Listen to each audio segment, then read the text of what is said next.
Avez-vous déjà senti qu'il y a des forces mystérieuses qui travaillent dans votre vie? Quoi même quand il semble que tout soit contre vous, vous finissez par vous diriger vers votre objectif divin. Ce n'est pas un accident. La Bible révèle une vérité choquante que peu de gens savent. Même les démons, sans le savoir, aident les élus de Dieu. Cela changera complètement votre perspective sur les batailles spirituelles auxquelles vous êtes confrontés. Ce que je suis sur le point de révéler est si puissant que les forces sombres ont travaillé sans relâche pour la garder cachée. Lorsque vous comprenez cette dynamique spirituelle, vous ne reverrez plus jamais vos difficultés de la même manière. Cette révélation biblique expliquera pourquoi vous avez senti que vous ne correspondez pas à ce monde, pourquoi vous avez fait face à tant de résistance et surtout, pourquoi cela confirme votre destin spécial. Si vous sentez que ce message vous appelle profondément, c'est parce que le Saint-Esprit confirme dans votre cœur que vous faites partie des élus. Ce n'est pas un hasard si vous regardez cette vidéo à ce moment précis. Dieu a orchestré cette rencontre pour révéler une vérité qui transformera votre vie spirituelle pour toujours. Restez jusqu'à la fin, car je vais vous montrer exactement comment identifier lorsque les démons travaillent involontairement à votre avantage et comment utiliser ces connaissances pour accélérer votre croissance spirituelle. C'est la révélation que l'ennemi ne veut pas que vous découvriez. Préparez-vous à votre foi pour atteindre un niveau complètement nouveau. Avez-vous déjà senti que vous ne correspondez pas à ce monde? Il y a des gens qui depuis l'enfance ont ce sentiment étrange, comme si quelque chose en eux leur disait qu'ils étaient différents des autres. Et ce qu'ils sont, quelle barbarie! Ce n'est pas une simple coïncidence ou chance, mais fait partie d'un plan divin qui a été écrit par Dieu bien avant de mettre les pieds sur cette terre. Dans le livre de Jérémie 1,5, la Bible nous dit clairement: « Avant de vous entraîner dans le ventre, je vous ai rencontré. Avant votre naissance, je vous ai sanctifié. » N'est-ce pas fascinant? Le Seigneur vous connaissait déjà, et vous avez choisi dans un but spécial. Ce sentiment d'être différent, cette intuition inexplicable qui vous accompagne de l'enfance, n'est rien de plus que le murmure de la voix de Dieu vous rappelant que vous avez été créé pour quelque chose d'extraordinaire. Tout au long de votre vie, cette voix intérieure a essayé de vous guider, mais le monde a essayé de le faire taire avec des distractions, avec du bruit, avec de fausses promesses de bonheur et de succès qui vous éloignent de votre vraie nature. Dieu a souvent vécu ce sentiment de ne pas appartenir parce que, en fait, son royaume n'est pas de ce monde, comme nous a enseigné Jésus-Christ. La foi authentique nous relie à notre véritable essence, mais le chemin du croyant n'a jamais été facile. Depuis l'enfance, ceux-ci choisis se sentent généralement mal compris, comme s'ils parlaient une langue que personne d'autre ne comprend. Et, d'une certaine manière, c'est comme ça. Alors que d'autres se soucient de passer des choses, vous avez toujours ressenti une préoccupation pour les transcendantaux, pour l'éternel, pour ce qui va au-delà de ce que les yeux peuvent voir. Ce sentiment n'est pas une coïncidence, ni une folie, comme certains vous auront fait croire. Quoi de neuf? C'est un signe, un appel divin qui résonne en vous depuis que vous avez de la mémoire. La Bible est pleine d'exemples de personnes qui se sentaient différentes.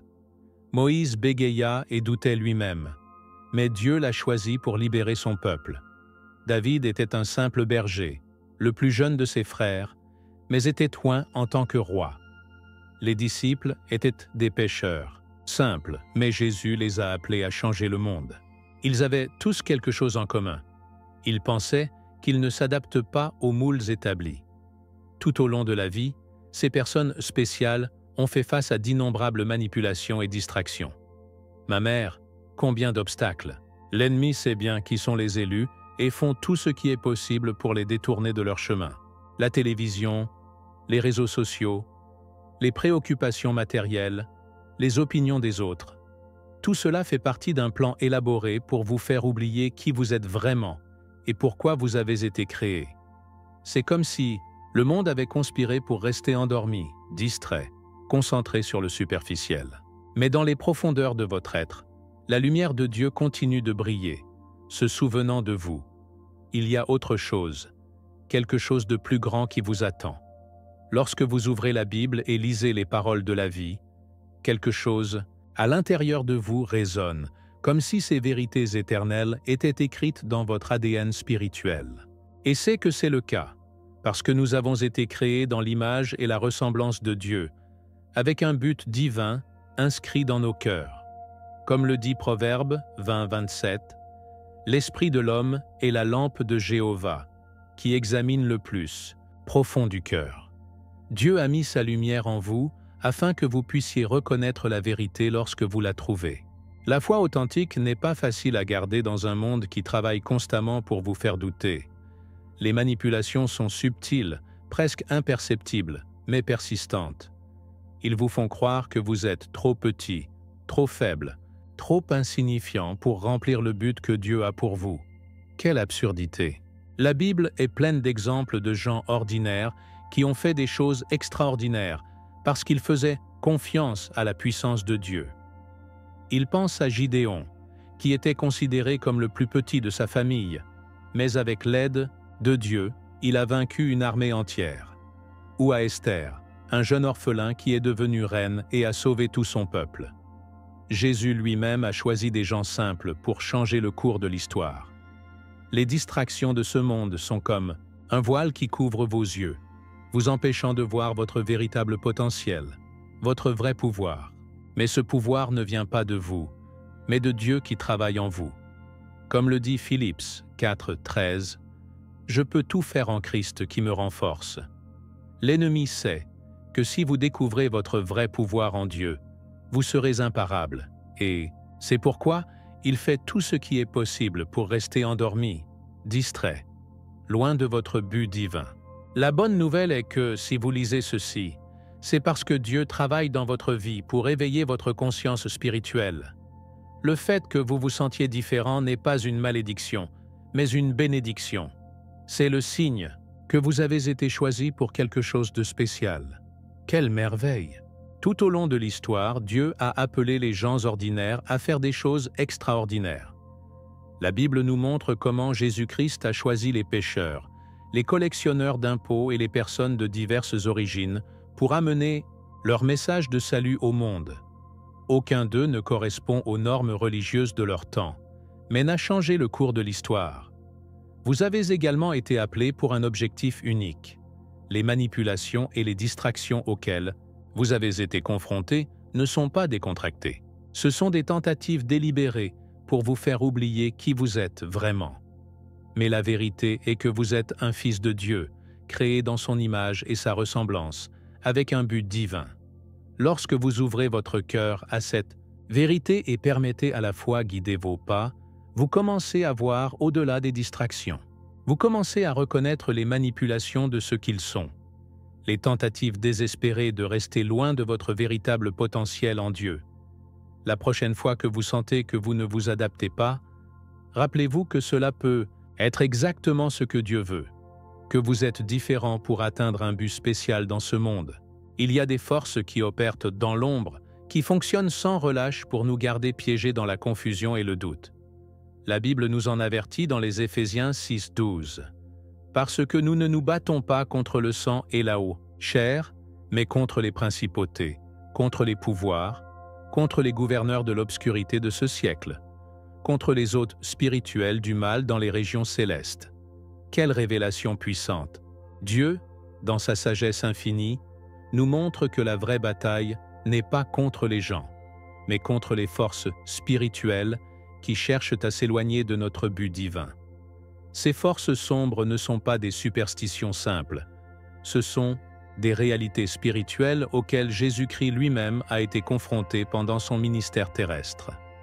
Lorsque nous voyons le monde à travers les yeux de la foi, nous commençons à comprendre que beaucoup de nos difficultés quotidiennes ont des racines spirituelles plus profondes que nous ne l'imaginons. La Bible est pleine d'exemples où ces forces ont tenté de frustrer les plans de Dieu, du Jardin d'Éden aux tentations auxquelles Jésus a dû faire face dans le désert. La chose la plus surprenante à propos de ces forces sombres est leur façon de fonctionner. Quelle stratégie rusée! Ils n'attaquent pas directement, comme beaucoup pouvaient s'y attendre. Non, ils sont beaucoup plus subtils, plus calculants. Ils infiltrent nos vies à travers des relations toxiques qui semblent inoffensives au début. Quel piège! Cette amitié qui vous fait constamment douter de votre foi, ce co-travailleur, qui a toujours des commentaires négatifs sur votre engagement envers Dieu, cette relation amoureuse qui vous éloigne lentement de vos principes bibliques, tous peuvent être des outils utilisés par ces forces pour s'écarter de votre chemin. Ils opèrent également dans des situations apparemment décontractées. Cette opportunité de travail qui semble parfaite, mais qui vous oblige à compromettre vos valeurs chrétiennes. Ce problème financier qui se pose juste au moment où vous décidez de donner plus de dîmes à l'Église. Cette maladie qui apparaît lorsque vous êtes plus engagé envers votre ministère. La Bible nous montre clairement ce modèle dans la vie de Job, un homme juste qui a été attaqué sur plusieurs fronts. Mais rappelez-vous que, comme le dit Romains 8, 28, « Et nous savons que ceux qui aiment Dieu, toutes choses les aident bien, ceux qui, selon leur but, sont appelés. » Le plus dangereux de ces forces est peut-être la façon dont ils fonctionnent, avec nos pensées négatives. Ils se trahissent dans notre esprit. Dieu vous aime vraiment? Si oui, pourquoi souffrez-vous? Pensez-vous vraiment que vous êtes spécial? Regardez combien d'échecs vous avez eus. La Bible est juste un vieux livre. La science a montré que c'est mal. Ces pensées vous semblent-elles? Ce sont les graines de doute que ces forces plantent dans notre jardin mental. Sa principale stratégie est de nous faire détruire nous-mêmes, que nous sommes ceux qui abandonnent notre foi, qui doutent de notre objectif divin. C'est comme ce qui est arrivé à Èva dans le jardin d'Éden. Le serpent ne l'a pas formée à manger du fruit interdit. Elle a simplement semé le doute. Est-ce que Dieu vous a dit? Genèse 3, 1. Et cette simple question était suffisante pour démarrer une chaîne de raisonnement qui a conduit à la désobéissance. Jésus-Christ nous a mis en garde contre cela quand il a dit « Le voleur vient seulement pour voler et tuer et détruire. Je suis venu pour avoir la vie, et l'avoir en abondance. » Jean 10, 10. Le contraste est clair. Alors que ces forces recherchent notre destruction, Dieu cherche notre plénitude. Et vous savez quel est le plus choquant de tout cela? Que ces forces sombres, dans leur tentative de nous détruire, aident en fait les élus de Dieu. Quel paradoxe divin! Lorsque nous comprenons le jeu, lorsque nous reconnaissons leurs stratégies à la lumière de la Bible et de la foi, ces forces deviennent des instruments pour notre croissance spirituelle. Chaque attaque à laquelle nous sommes confrontés nous oblige à nous renforcer dans la foi. Chaque doute que nous surmontions nous ancre plus fermement dans la vérité de Dieu. Comme le dit Santiago 1, 2, 4. Mes frères, soyez très joie lorsque vous vous retrouvez dans divers tests, sachant que la preuve de votre foi produit de la patience. Mais son travail complet a la patience, afin que vous soyez parfaits et raison, sans rien. Quelle révélation puissante! Les mêmes forces qui essaient de nous détruire sont, sans le savoir, nous pressant comme des diamants, se préparant à briller avec plus d'intensité. C'est comme ce que Joseph a dit à ses frères, qu'ils l'ont vendu comme esclave. « Vous avez mal pensé contre moi, mais Dieu l'a bien dirigé. » Genèse 50, 20. Dieu est si puissant que même les stratégies de l'ennemi finissent par servir son but divin. La clé à surmonter dans ce jeu spirituel est la connaissance et la conscience. Lorsque vous savez que vous êtes dans une bataille, vous pouvez vous préparer correctement. La Bible nous donne tous les outils dont nous avons besoin pour faire face à ces forces sombres. Dans Éphésiens 6, 13, 17, Paul nous parle de l'armure de Dieu. Par conséquent, prenez toute l'armure de Dieu, afin que vous puissiez résister le mauvais jour et avoir tout fini. Soyez fermes. Cette armure comprend la ceinture de la vérité, la coquille de la justice, les chaussures de l'évangile de la paix, le bouclier de la foi, le casque du salut et l'épée de l'esprit, qui est la parole de Dieu. Jésus-Christ lui-même a utilisé les Écritures pour lutter contre les tentations dans le désert, répondant à chaque fois par « écrit est ». La parole de Dieu est notre défense la plus puissante contre les stratégies de l'ennemi. Lorsque nous connaissons la vérité nous rend libres. Jean 8, 32. Ces forces sombres ont notre ignorance, avec notre manque de discernement spirituel. Mais lorsque nous étudions la Bible, lorsque nous prions et nous nous connectons avec Dieu, nous développons un radar spirituel qui nous permet de détecter ces manipulations. Ce n'est pas un accident que Paul nous exhorte à vous transformer par le renouvellement de votre compréhension. Romains 12, 2. La bataille commence dans l'esprit, et c'est là que nous devons établir notre première ligne de défense. Maintenant, bien que nous avançons dans notre compréhension, il est essentiel de reconnaître que ces forces sombres n'opèrent pas de la même manière chez tous les croyants.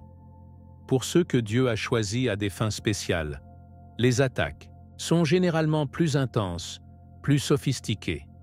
Ne voyons-nous pas cela dans la vie des grands hommes et femmes de foi dans la Bible?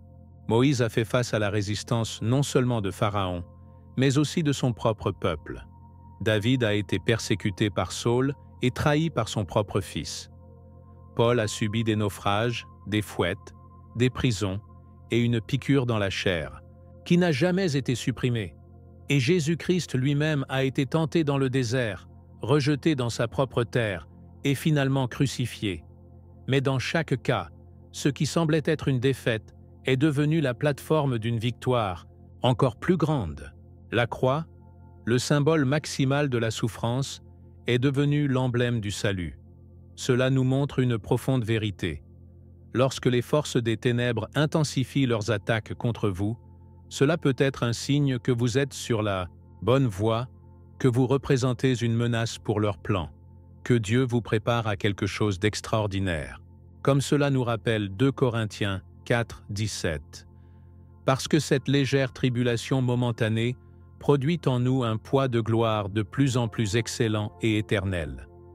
Lorsqu'une personne commence à se réveiller spirituellement, quelque chose d'extraordinaire se passe autour de lui. C'est comme si l'univers entier réagissait à cette transformation intérieure. Et ce qui réagit. Cet éveil n'est pas un accident, il fait partie du plan divin que Dieu a pour ses élus. Dans la Bible, nous trouvons de nombreux exemples de personnes qui ont vécu ce réveil. Paul sur la route de Damas, où une lumière de ciel l'entourait et écoutait la voix de Jésus-Christ, Acte 9, 3, 6. Ou Pedro, quand il avait cette vision qui a complètement changé sa compréhension de l'inclusion de S gentil dans le plan de salut. Acte 10, 9, 16. Ces moments d'éclairage spirituel marquent généralement avant et après dans la vie du croyant. Soudain, les Écritures facturent un nouveau sens. La prière devient plus profonde et la foi est renforcée. Cependant, cet éveil déclenche également une série de réactions dans l'environnement qui peuvent être déconcertantes pour ceux qui les vivent. La parole de Dieu nous met en garde à ce sujet dans 2 Timothée 3, 12. Et aussi tous ceux qui veulent de vivre pieux en Christ Jésus subiront une persécution. Cette persécution ne vient pas toujours d'étrangers. Souvent, il provient des cercles les plus proches. C'est fascinant, bien que douloureux, observant comment les gens voisines peuvent réagir lorsque quelqu'un commence son chemin d'autodécoloration spirituelle. Les amis d'une vie peuvent s'enfuir sans explication apparente. Les membres de la famille peuvent devenir critiques, et les couples peuvent se sentir menacés par cette nouvelle direction. Quelle situation compliquée! Jésus lui-même en a mis en garde quand il a dit « Ne pensez pas être venu pour apporter la paix sur terre. Je ne suis pas venu pour apporter la paix, mais l'épée. Parce que je suis venu diffuser l'homme contre son père, la fille contre sa mère. » Matthieu 10, 34, 35. Ce n'est pas que le but de la foi est de diviser les familles, mais que la véritable transformation spirituelle génère souvent une résistance à ceux qui ne sont pas prêts à l'accepter. Ces gens proches, parfois inconsciemment, deviennent des instruments de doute et de confusion. Vous êtes obsédés par la religion. Vous devenez fan. La Bible n'est qu'un livre d'histoires anciennes. Ces phrases vous semblent-elles? Ce sont les tentatives du monde pour étiqueter votre éveil comme quelque chose de négatif, pour réduire votre expérience divine en termes psychologiques ou sociologiques simples. La chose la plus douloureuse dans ce processus est lorsque les personnes qui aiment le plus commencent à attaquer votre changement, l'appelant la folie ou la paranoïa. Avez-vous rejoint une secte? Vous traversez une crise? Vous devriez voir un psychologue. Ces mots peuvent te blesser profondément, parce qu'ils proviennent de ceux dont nous apprécions l'approbation. Mais c'est là que la foi doit être renforcée, et où les enseignements de Jésus-Christ facturent une signification particulière. Il a également été mal compris par sa propre famille. Dans Marcos 3, 21, nous lisons « Quand il l'a entendu, ils sont venus se retourner contre lui, parce qu'ils ont dit « Il en est sorti ». Ils pensaient même que Jésus avait perdu son droit. Ce passage est un réconfort pour tous ceux qui font face à des malentendus familiaux sur leur chemin de foi. Le propre Sauveur du monde était appelé fou de leurs proches. La Bible nous montre que ce type de résistance n'est pas un signe que nous avons tort, mais souvent une confirmation que nous sommes sur le bon chemin. Comme le dit 1 Corinthiens 1, 18. Parce que la parole de la croix est la folie envers ceux qui sont perdus. Mais ceux qui sont sauvés, c'est-à-dire pour nous, est la puissance de Dieu. La clé à ce stade de l'éveil spirituel n'est pas de lutter contre ceux qui nous critiquent ou nous abandonnent. Du tout. Jésus nous a appris à aimer nos ennemis et à prier pour ceux qui nous persécutent. Matthieu 5, 44. La vraie bataille n'est pas contre les gens, mais contre la manipulation spirituelle derrière leurs actions. Comme les Éphésiens nous le rappellent 6, 12.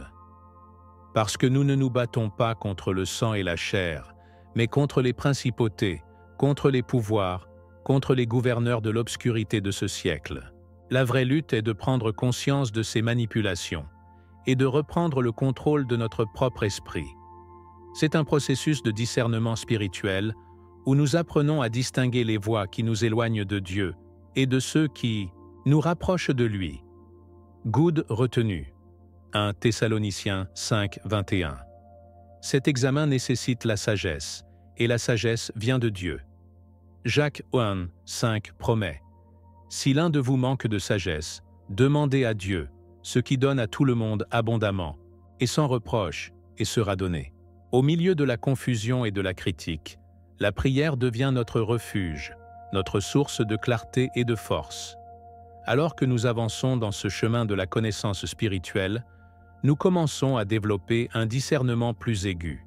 La parole de Dieu devient une lampe à nos pieds, une lumière sur notre chemin, comme le dit le psaume 119, 105. Nous commençons à reconnaître les modèles de manipulation qui étaient auparavant inaperçus.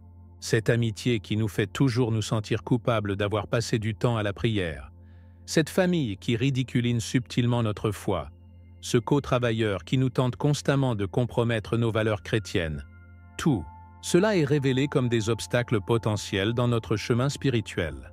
Mais quelle merveille! Au lieu de ressentir des victimes, nous devenons des observateurs conscients. Nous ne réagissons plus de la douleur ou de la défensive, mais de la compréhension et de l'amour. Jésus-Christ nous a montré ce chemin, quand de la croix il a prié « Père, pardonne-leur, parce qu'ils ne savent pas ce qu'ils font. » Luc 23, 34.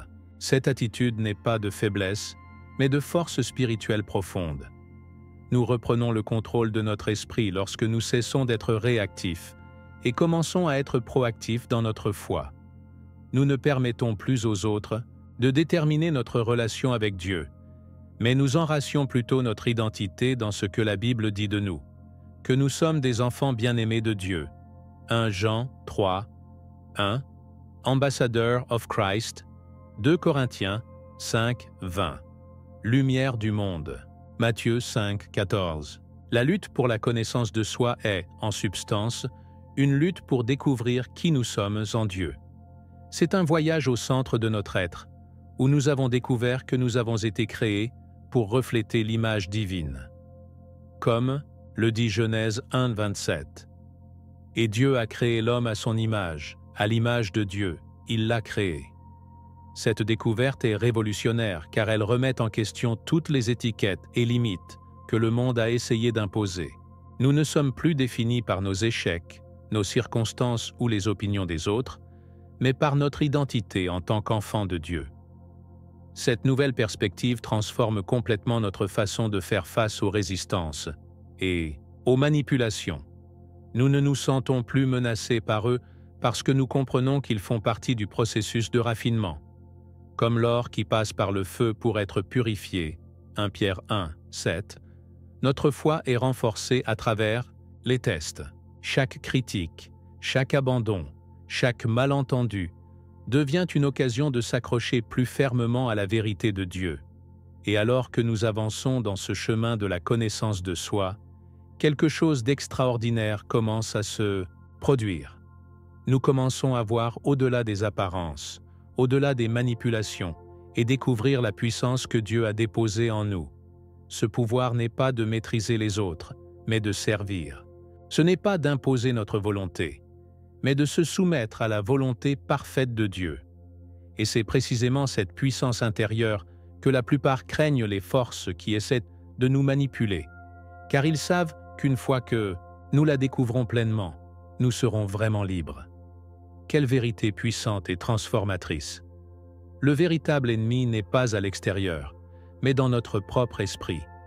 Cette révélation peut changer complètement votre vie spirituelle. La Bible nous le confirme quand il dit dans Proverbe 23, 7, « Parce qu'elles sont ses pensées dans son cœur, il est lui. » Quelle barbarie! Tout commence dans notre esprit, dans nos pensées, dans la façon dont nous percevons la réalité. Jésus-Christ a parfaitement compris ce principe lorsqu'il a enseigné l'importance de renouveler notre esprit. Dans Marcos 7,15, il a déclaré « Il n'y a rien en dehors de l'homme qui entre lui, qui peut le contaminer. Mais ce qui sort de lui, c'est ce qui contamine l'homme. » Avec ces mots, notre Sauveur soulignait une profonde vérité spirituelle. Le champ de bataille principal n'est pas dans le monde extérieur, mais dans notre monde intérieur. Lorsque nous comprenons cela, nous cessons de chercher des coupables externes pour nos problèmes spirituels et avons commencé à assumer la responsabilité de notre propre transformation. La foi authentique nous invite à regarder, à examiner nos pensées, nos croyances, nos peurs et à les soumettre tous à la vérité libératrice de la parole de Dieu. La plus grande peur des forces sombres est précisément que nous découvrions notre propre lumière intérieure, cette étincelle divine que Dieu a mise chez chacun de ses enfants. Ma mère, comment il tremble quand un croyant éveille cette vérité. Dans Matthieu 5, 14, 16, Jésus nous dit « Vous êtes la lumière du monde. Ainsi, l'alun de votre lumière devant les hommes, pour voir vos bonnes œuvres et glorifier votre Père qui est au paradis. » Cette lumière n'est pas quelque chose que nous devons regarder en dehors de nous. Il est déjà là, attendant d'être reconnu, nourri et partagé. La Bible nous rappelle 1 Jean 4. 4. Le plus grand est celui de vous, qui est dans le monde. Quelle promesse extraordinaire! Le même esprit qui a ressuscité Christ parmi les morts vous habite. Romains 8, 11. Ce pouvoir divin qui réside en vous est infiniment supérieur à toute force qui peut s'opposer à votre objectif. Cependant, l'ennemi a travaillé sans relâche pour vous faire oublier cette vérité, pour rester concentré sur vos faiblesses, au lieu de votre force en Dieu, afin que vous vous considériez comme une victime, au lieu de la façon dont un gagnant, en Christ. Lorsqu'une personne commence à se réveiller spirituellement, il commence à remarquer les manipulations qui étaient auparavant inaperçues. C'est comme si soudainement un bandeau était supprimé. Quel réveil! Les situations, les relations et les modèles qui semblaient normaux auparavant sont maintenant révélés comme des tentatives de contrôle et de manipulation. La Bible décrit ce processus d'éclairage dans Éphésiens 5, 13, 14. Mais toutes choses, quand elles sont mises en évidence par la lumière, sont manifestes, parce que la lumière est ce qui manifeste tout. Par conséquent, il dit « L'eau, tu dors et se lève des morts, et le Christ t'allumera. » Ce réveil n'est pas confortable. Il s'accompagne souvent de la douleur, en réalisant combien de temps nous avons vécu dans l'obscurité, combien de décisions nous avons prises en fonction des mensonges, du nombre de relations toxiques que nous avons tolérées. Mais cette douleur fait partie du processus de guérison. En tant que chirurgien qui doit couper pour guérir, Dieu nous permet parfois de ressentir la douleur de l'autodécoloration pour nous libérer des liens spirituels qui nous ont gardés captifs. Jésus a promis « Et vous saurez la vérité, et la vérité vous rendra libre ». Jean 8, 32. Cette liberté commence lorsque nous reconnaissons les manipulations de ce qu'elles sont et décidons de leur résister consciemment et délibérément. La résistance à ces manipulations ne consiste pas à lutter contre les personnes ou les circonstances externes. Quoi de neuf? La vraie résistance commence dans notre esprit, dans nos pensées, dans nos croyances sur nous-mêmes et sur Dieu. Paul a parfaitement compris lorsqu'il a écrit dans 2 Corinthiens 10, 4, 5. Parce que les armes de notre milice ne sont pas charnelles, mais puissantes en Dieu pour la destruction des forces, renversant les arguments et tout haut de la connaissance de Dieu, et conduisant toutes les pensées à l'obéissance à Christ. Ces forces sont des systèmes de pensée, limitant les croyances et les mensonges que nous avons acceptés comme des vérités. La vraie bataille est contre ces modèles mentaux, qui nous maintiennent liés au doute, à la peur et à l'insécurité. La foi biblique nous invite à nous transformer par le renouvellement de notre compréhension. Romains 12, 2, pour mettre nos esprits dans les choses ci-dessus, pas dans celles de la terre. Colossiens 3, 2, pour méditer dans tout ce qui est vrai, honnête, juste, pur, amical et de bon nom. Philippiens S 4, 8. Cette discipline mentale est notre défense la plus puissante contre les manipulations spirituelles, essayant de détourner notre chemin.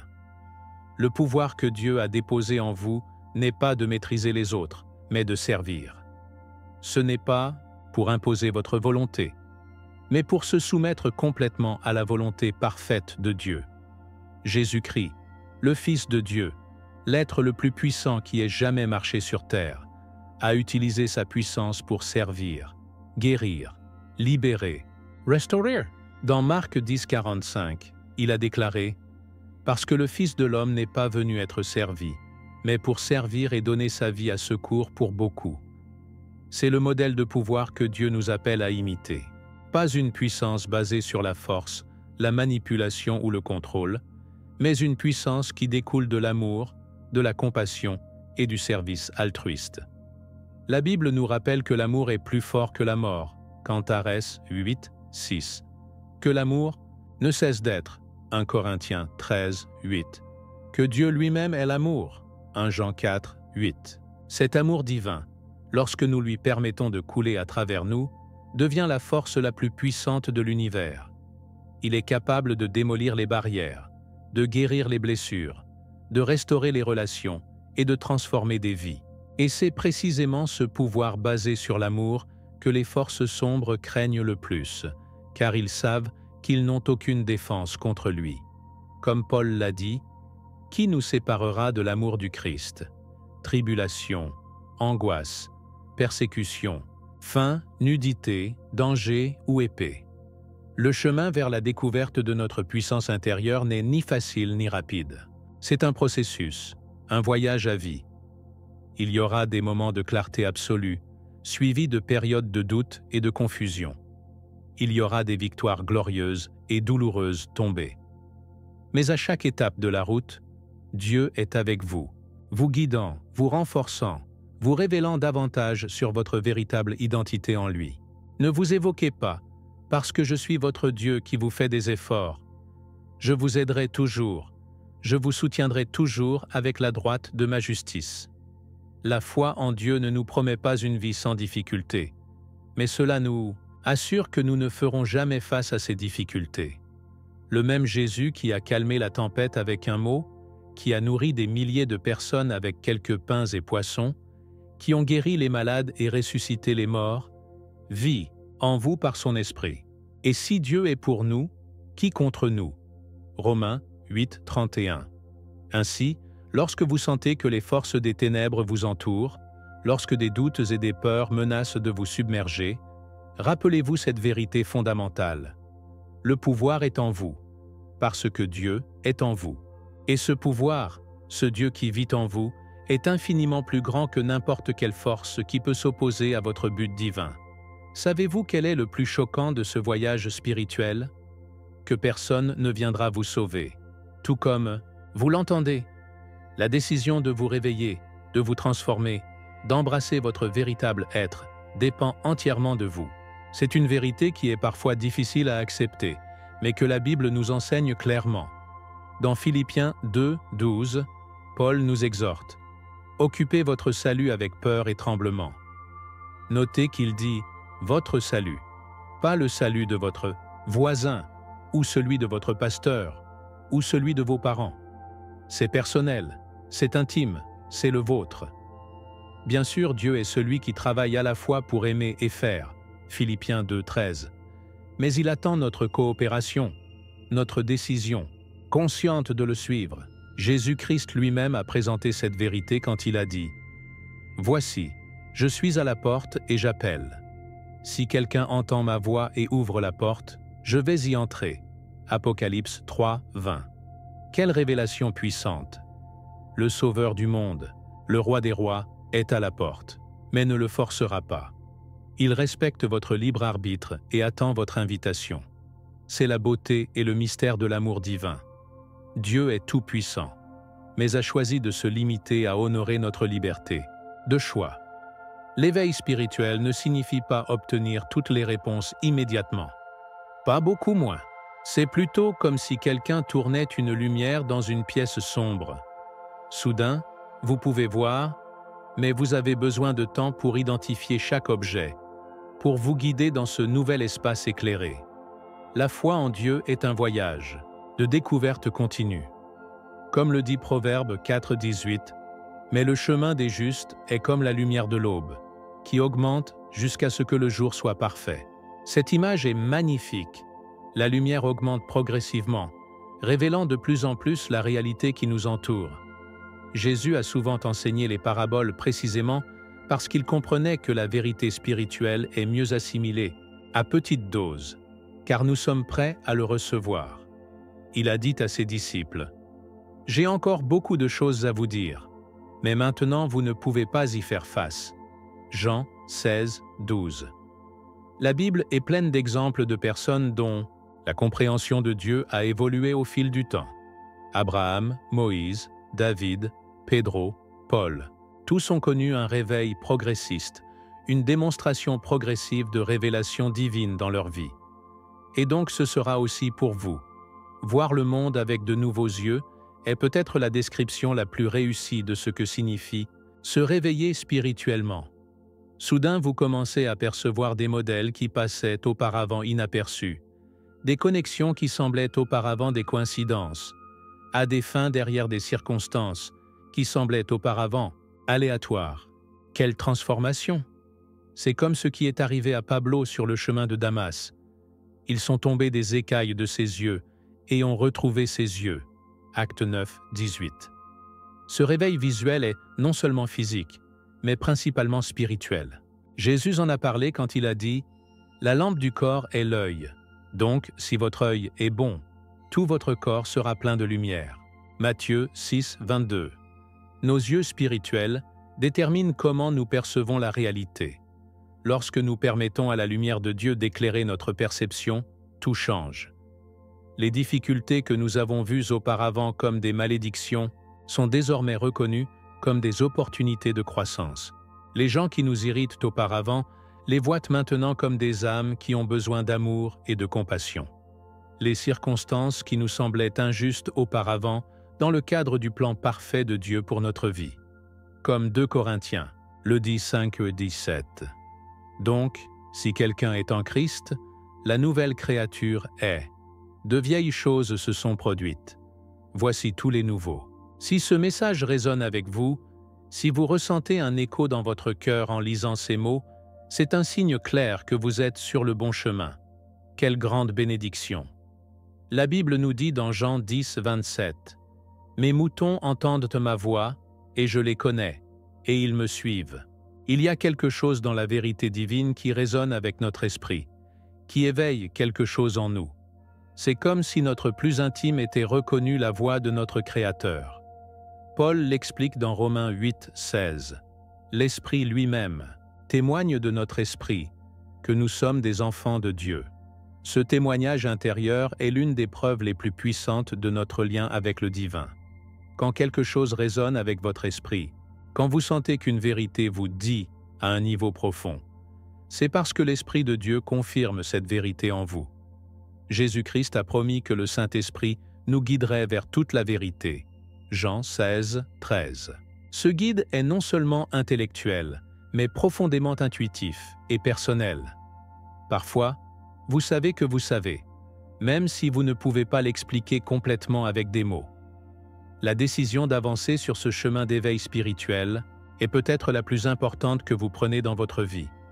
Ce n'est pas une décision unique, mais une série de petites décisions quotidiennes. La décision de prier au lieu de s'inquiéter, de pardonner au lieu de ressentir, de faire confiance au lieu de douter, d'aimer au lieu de juger. Chacune de ces décisions plus proche de votre véritable être, de la personne que Dieu vous a créée. Comme Joshua nous rappelle 24, 15. Choisissez aujourd'hui qui vous servez. Mais moi et ma maison servons Jéhovah. Ce choix quotidien définit notre caractère et notre destin. La foi en Dieu n'est pas passive. C'est une participation active au plan divin. Jésus n'a pas appelé ses disciples à s'asseoir et à attendre, mais à aller faire des disciples. Matthieu 28, 19. La Bible est pleine d'actions-verbes. Recherchez, demandez, appelez, suivez, pour servir. Tous impliquent une décision consciente de notre part. Lorsque nous décidons d'agir dans la foi, quelque chose de surnaturel se produit. La puissance de Dieu se manifeste dans notre faiblesse. 2 Corinthiens 12, 9. Nos petits pas d'obéissance ouvrent la porte au grand miracle de Dieu. Comme le dit Santiago 2, 17. La foi, si elle n'a pas d'œuvre, est morte en soi. Maintenant que vous comprenez que le pouvoir de transformer votre vie est entre vos mains, que personne d'autre ne peut prendre cette décision pour vous, que ferez-vous avec ces connaissances?